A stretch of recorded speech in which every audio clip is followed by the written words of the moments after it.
సంవత్సరాల్లో మనకు Chitravati dam full కెపాసిటీలో నింపినాం 7-8 టీఎంసీలు.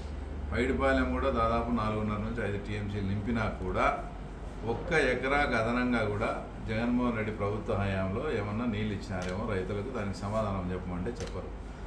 లాస్ట్ 5 ఇయర్స్ మీరందరూ గమనించండి, డ్రిప్ మెటీరియల్ అనేది రాలేదని భంగపోయి మనమంతా హార్టికల్చర్ బెల్ట్లో ఉన్నాము. అరటి కానీ, చీనీ కానీ, ఇంకా మిగతా మిరప అన్నిటికీ కూడా డ్రిప్ అవసరము. అంతకుముందు గతంలో చంద్రబాబు నాయుడు ఉన్నప్పుడు 10 ఎకర్స్ వరకు 10-90 అంటే మనం 10% కడితే 90% సబ్సిడీలో వచ్చేది ఉన్నది.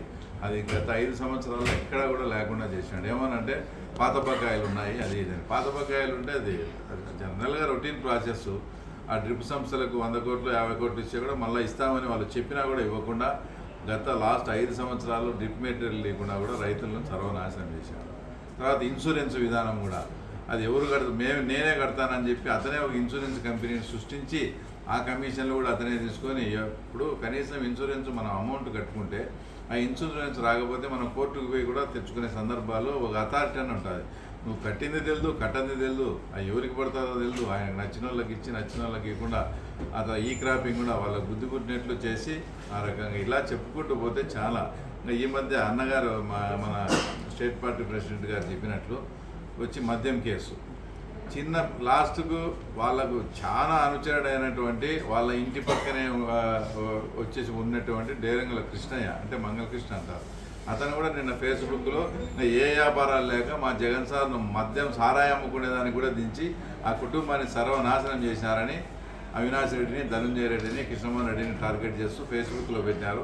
అదంతా TV9 మొత్తం ఛానల్స్లో కూడా వచ్చింది. అంటే వాళ్ళంతకు వాళ్ళే ఈ వ్యాపారం మేము చేసినాము, ఈ డబ్బులు దాంట్లో తిన్నాము, దాని జోలికి మీరు పోకుండా ఉండాల్సిందని వాళ్ళ అనుచరులు, వాళ్ళ కుటుంబ సభ్యులైనట్టు వాళ్ళే చెప్పే పరిస్థితి. ఈ రకంగా ప్రపంచంలో ఎక్కడా కానీ 5 సంవత్సరాలు మన డబ్బులు పెట్టి మనము తాగేది కూడా మనకు నచ్చిన బ్రాండ్ కాకుండా జగన్మోహన్ రెడ్డికి నచ్చిన బ్రాండ్ తాగించిన ముఖ్యమంత్రి, 5 ఏళ్ళు ప్రజలతో అతనికి నచ్చిన బ్రాండ్లనే తాగించిన ముఖ్యమంత్రి నాకు తెలిసి ప్రపంచంలో ఎక్కడా కానీ లేడు. కాబట్టి ఇన్ని పాపాలు చేసినారు కాబట్టి ఖచ్చితంగా దేవుడు అనే అతను ఏదో రూపంలో వాళ్ళకు శిక్ష వేస్తాడు.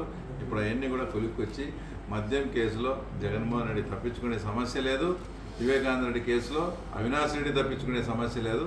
తొందరగా మళ్ళీ వచ్చే మహానాడు కల్లా వీళ్ళు 100% ఊచలు లెక్క పెడతా ఇక్కడ ఉంటారు. వైఎస్ఆర్సీపీ అనే పార్టీనే ఇక్కడ లేకుండా కూడా ఉండే పరిస్థితి ఉంటుంది. కాబట్టి అందరికీ మరొకసారి మీ అందరికీ విజ్ఞప్తి చేసేది ఏంటంటే, చంద్రబాబు నాయుడు గారు ఎంతో నమ్మకంతో కడప జిల్లా కార్యకర్తలు, నాయకుల మీద నమ్మకం ఉంచి ఈ కార్యక్రమాన్ని ఇక్కడ పెట్టాడు కాబట్టి